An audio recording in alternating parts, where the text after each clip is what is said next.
Nós voltamos a falar sobre os crimes na Amazônia. A divisa do Brasil com a Bolívia e também a Colômbia, o Peru, é uma rota do tráfico de drogas e, segundo apurações, criminosos têm estreitado laços com grupos que já atuam retirando recursos ilegalmente. E para falar mais sobre esse assunto, vamos conversar agora com o doutor em Direito de Constituição e também Penal, Acácio Miranda da Silva Filho. Doutor, muito bem-vindo ao Jornal da Manhã. A questão da Amazônia volta aos olhos do mundo, o Brasil pressionado nesse momento. O que a gente vê é que falta fiscalização, para coibir o garimpo ilegal e também o desmatamento. Bom dia, é um prazer falar com você, querido, e com todos os nossos telespectadores. A sua ponderação está corretíssima. Hoje, nós temos inúmeras organizações criminosas atuando naquela região. A bem da verdade, a finalidade principal dessa atuação é o tráfico de drogas, por nós estarmos numa região de fronteira. Contudo, como decorrência do tráfico de drogas, acabam ocorrendo outros crimes.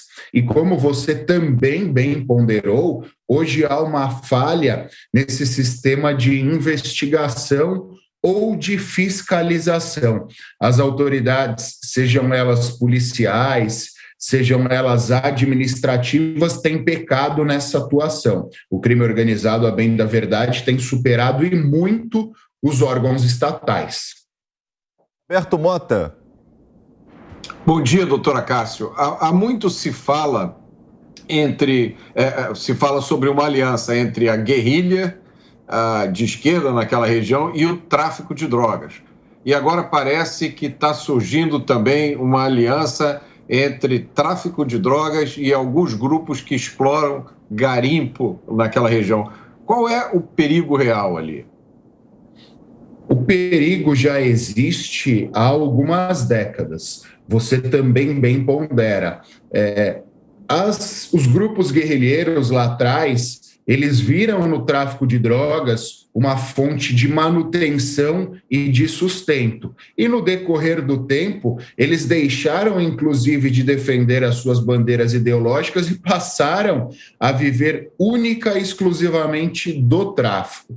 Com o advento do PCC, principalmente, dessa organização criminosa que atua e começou aqui no estado de São Paulo, aquela passou a ser uma rota do tráfico de drogas internacional bastante lucrativa. Num primeiro momento, houve uma junção entre essas organizações criminosas e hoje a verdade é que há uma sobreposição em relação do PCC em relação às demais organizações. Vídeo que nós nos deparamos no Paraguai, hoje naquela região as circunstâncias são quase as mesmas. Não ainda com o mesmo caráter beligerante, mas nós caminhamos neste sentido. No que diz respeito àqueles que praticam o desmatamento, no que diz respeito àqueles que praticam o garimpo, hoje eu não diria nem que há uma vinculação entre eles e o PCC. Há também uma sobreposição do PCC em relação a eles. Então, eles prestam informações e, por vezes, pagam até uma mensalidade, uma taxa de proteção a essa organização criminosa para que eles não sejam afetados, Mas fato é que, independentemente da estrutura dessa relação, essa relação existe hoje e ela tem contribuído sobremaneira para a perpetuação de todas as atividades criminosas daquela região, principalmente para o desmatamento. Doutor Acácio, a gente sabe que o Estado tem que dar a segurança, mas também a gente tem uma extensão gigantesca de floresta.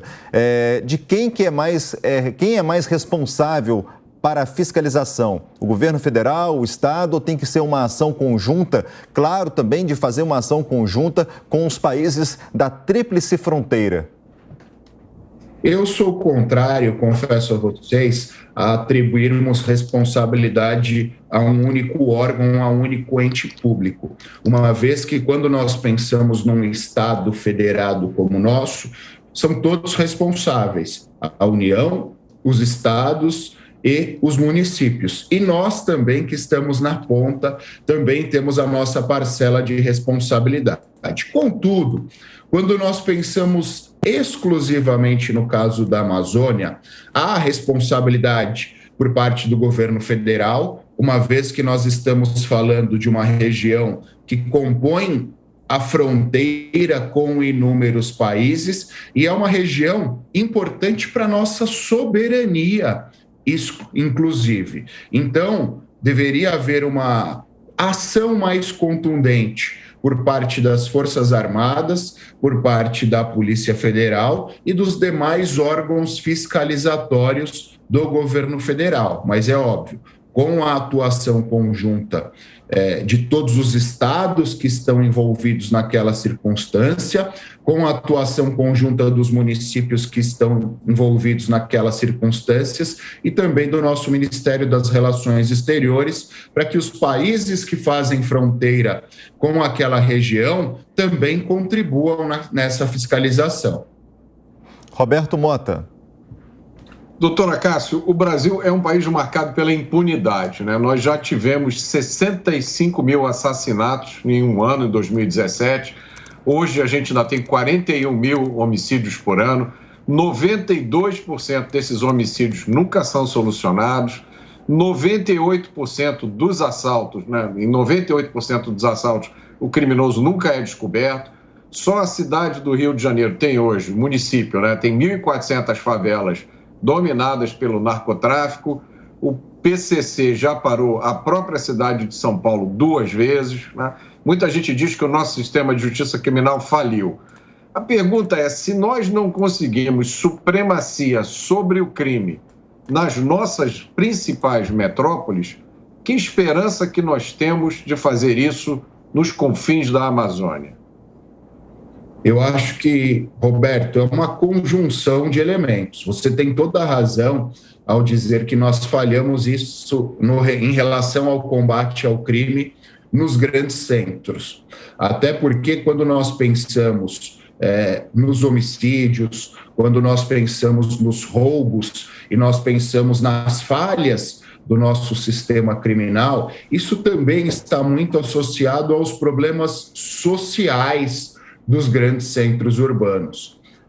Homicídios, quando nós olhamos para as altas taxas de homicídios e para as estatísticas relacionadas a esses homicídios, nós percebemos que a grande maioria destes homicídios está associada a brigas de bares, a brigas de vizinhos, a circunstâncias que decorrem de algumas questões sociais que nós temos. Os furtos praticados também estão associados à questão social. Os roubos também um pouquinho, mas aí eu acho que o roubo por envolver violência fica difícil nós acreditarmos a responsabilidade pelo cometimento do crime de roubo só aos agentes que cometam essas circunstâncias. Quando nós olhamos para a questão na Amazônia, nós temos um aspecto social também, mas eu acho que esse aspecto social está um pouco mais distante, porque o garimpo, porque o desmatamento, está ele muito mais vinculado a grandes investidores do que a pessoas que achem no crime uma alternativa para os seus problemas sociais. Mas é óbvio que, independentemente do papel, os órgãos precisam atuar contra isso. E há uma peculiaridade, quando nós pensamos no caso dos grandes centros e no caso da Amazônia, que está vinculada à pergunta anterior. No caso dos grandes centros, essa responsabilidade é primeiro dos governos dos estados e depois do governo federal. Na Amazônia, nós invertemos essa situação por uma questão de soberania, a qual fiz menção. A região amazônica tem uma importância bastante grande em virtude do fato de fazer fronteira com outros países, e isso, como dito anteriormente, reiterado agora,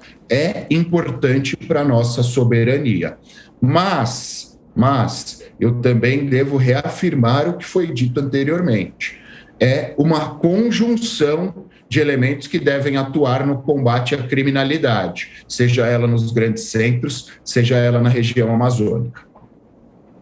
Tá certo, conversamos com o doutor em Direito Constitucional e Penal, doutor Acácio Miranda da Silva Filho. Muito obrigado pela participação aqui no Jornal da Manhã. Sou eu quem agradece, um abraço a vocês e a todos que nos acompanham. Bom domingo.